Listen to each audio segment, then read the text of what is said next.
बिस्मिल्लाहिर्रहमानिर्रहीम। अस्सलाम वालेकुम स्टूडेंट्स, कैसे हैं आप लोग।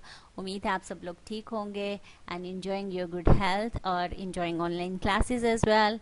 स्टूडेंट्स, हम थर्ड चैप्टर कर रहे थे आईटी सीरीज़ का और उसी को हम कंटिन्यू करेंगे। इसमें हमने नेक्स्ट क्वेश्चन करना है, explain different components of logical model in detail.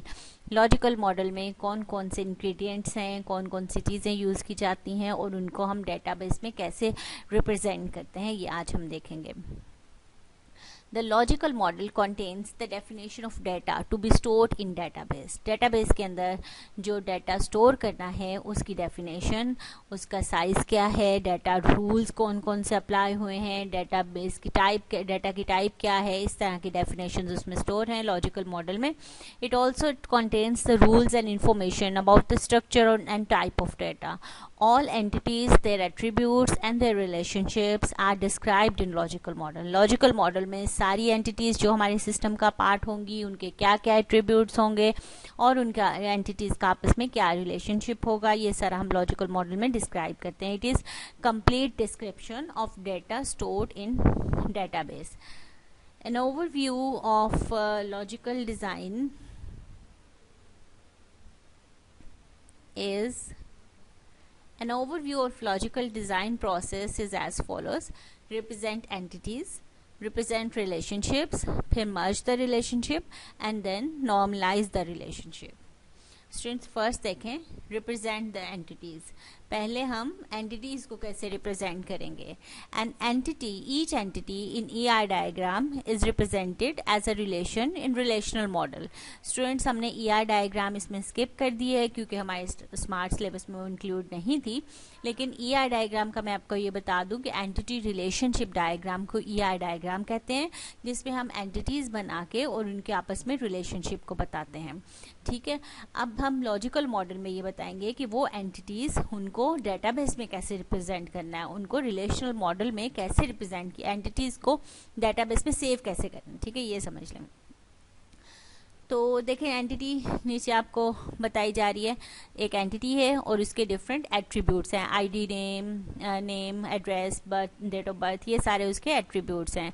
In this process, अब उसको रिप्रेजेंट कैसे करना है डेटाबेस में। In this process the name of entity becomes the name of relation. ये हम पढ़ चुके हैं कि रिलेशन को ही हम टेबल को ही रिलेशन कहते हैं, तो एंटिटी का जो नाम होगा वो टेबल का नेम हो जाएगा। The identifier of entity type becomes the primary की ऑफ द रिलेशन। आइडेंटिफायर हम ऐसे एट्रीब्यूट को कहते हैं, the attribute that uniquely identifies the entity, जो एंटिटी को दूसरी एंटिटीज से यूनिकली आइडेंटिफाई करती है, डिफरेंट करती है। जैसे आईडी हो गया, रोल नंबर हो गया, रजिस्ट्रेशन नंबर हो गया, तो इसको आइडेंटिफायर कहते हैं। तो ये आइडेंटिफायर जब हम रिलेशन में तब्दील करें एंटिटी को, तो एम्प्लॉय देखें इसका नाम है, तो एम्प्लॉय टेबल का नाम हो जाएगा और जितने भी इसके एट्रीब्यूट्स हैं, एम्प्लॉय आईडी है, नेम है और एड्रेस है, डेट ऑफ बर्थ, ये उसके कॉलम्स बन जाएंगे। इस तरह से हम एंटिटी को टेबल की फॉर्म में रिप्रेजेंट करेंगे। ठीक है, ये देख रहे हैं आप, एम्प्लॉय आईडी, नेम, एड्रेस और birth date. Students, employ ID के नीचे एक लाइन है, अंडरलाइन किया हुआ इसको, ये लाइन ये रिप्रेजेंट करती है कि ये आइडेंटिफायर है जो कि प्राइमरी की होगा।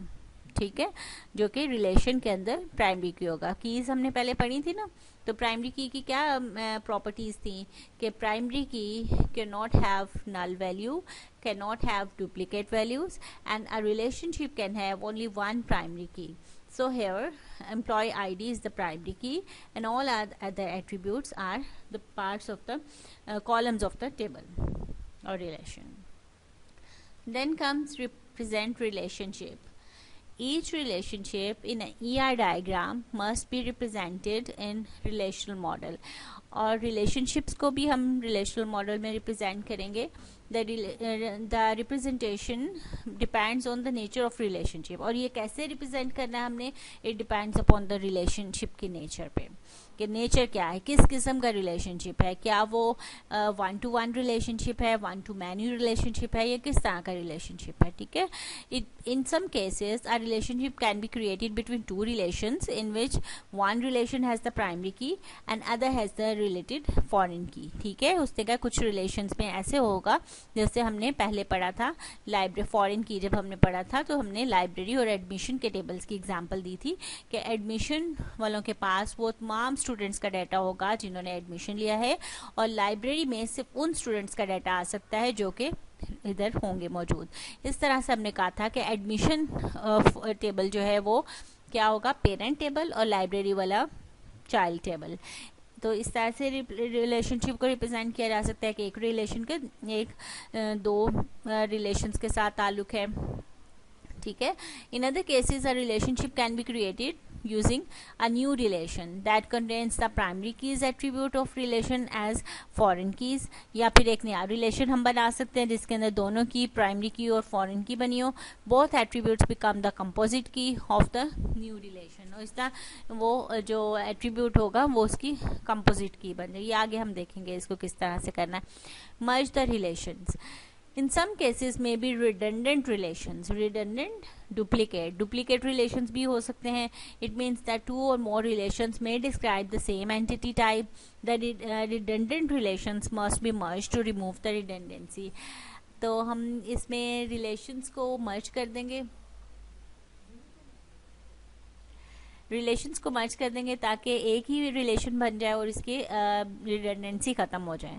This process is known as view integration, इसको व्यू इंटीग्रेशन कहते हैं, ठीक है। जैसे आप नीचे देखें एम्प्लॉय 1 में एम्प्लॉय आईडी, नेम, एड्रेस और फ़ोन नंबर है, और सेकंड में एम्प्लॉय आईडी, नेम और एड्रेस और डेजिग्नेशन है।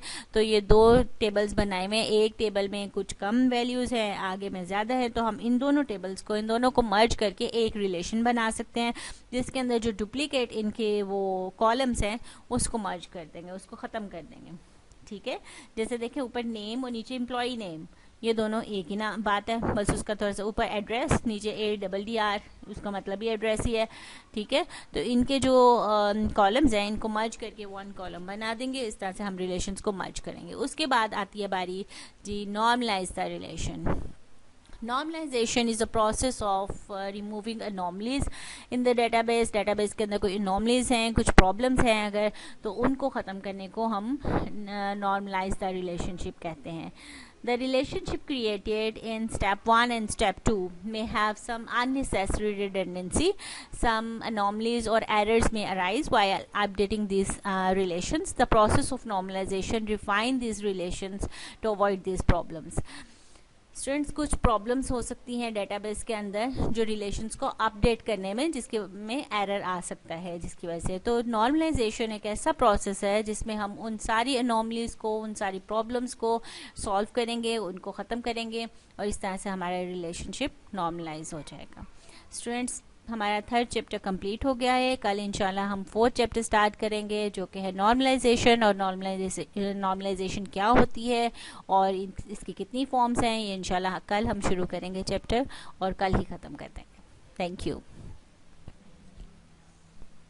कल शुरू करेंगे।